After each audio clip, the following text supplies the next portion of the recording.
There are many beautiful incidents, beautiful words, sentences in the first part of Before the Coffee Gets Cold.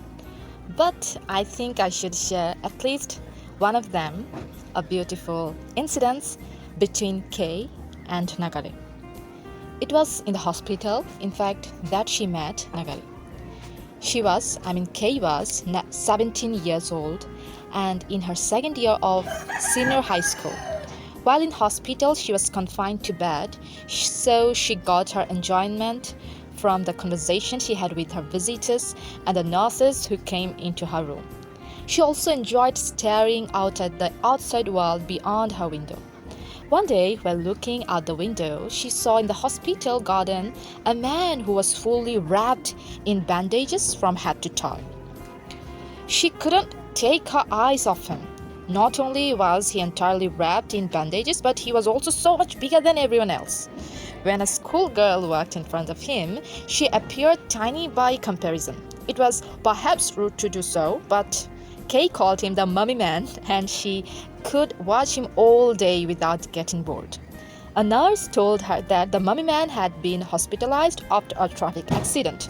He had been crossing the road at an intersection when there was a minor collision between a car and a truck just before his eyes. He luckily escaped the collision, but the side of the truck dragged him about 20 meters and threw him into a shop window. The actual car crash was minor and the people in the car weren't injured. The truck, however, had driven up onto the curb and toppled over. There are no other bystanders hurt. If the same thing had happened to someone of normal build, it could have meant sudden death. But the large man soon picked himself up as if nothing had happened. Of course, that was far from true, and he was a bloody mess, bleeding everywhere. But despite his condition, he stumbled to the overturned truck and called out, "You okay?" Petrol was leaking from the truck. The driver was unconscious. The big man pulled the driver from the truck and, while casually carrying him over his shoulder, called out to one of the onlookers gathered at the scene, "Call an ambulance." When the ambulance came, they took the big man too. He had terrible bleeding from all the cuts and grazes, but he hadn't broken any bones. After hearing the mummy man's background story, Kay grew even more intrigued. It wasn't long before this intrigue had grown into a full-blown crush. He became her first love. One day, on an impulse, she went to meet him. When she stood before him, he was even larger than she had imagined. It was like standing in front of a wall. "I think you're the man I want to marry," she declared, without reservations or embarrassment. She said it clearly and directly to the mummy man, the first words she had ever spoken to him. The mummy man looked down at her and, for a while, said nothing.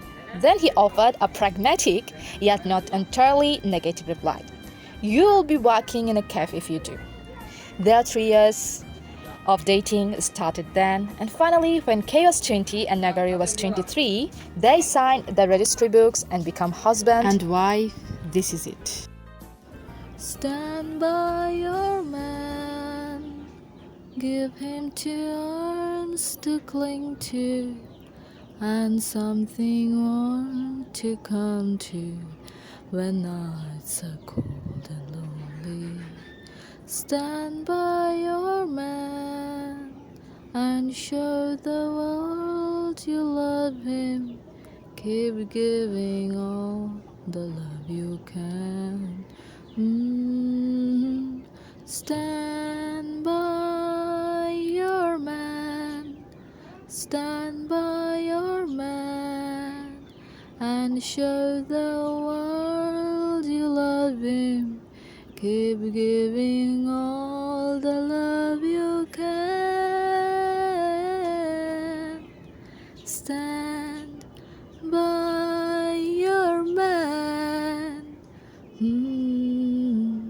Sometimes it's hard to be human, giving all your love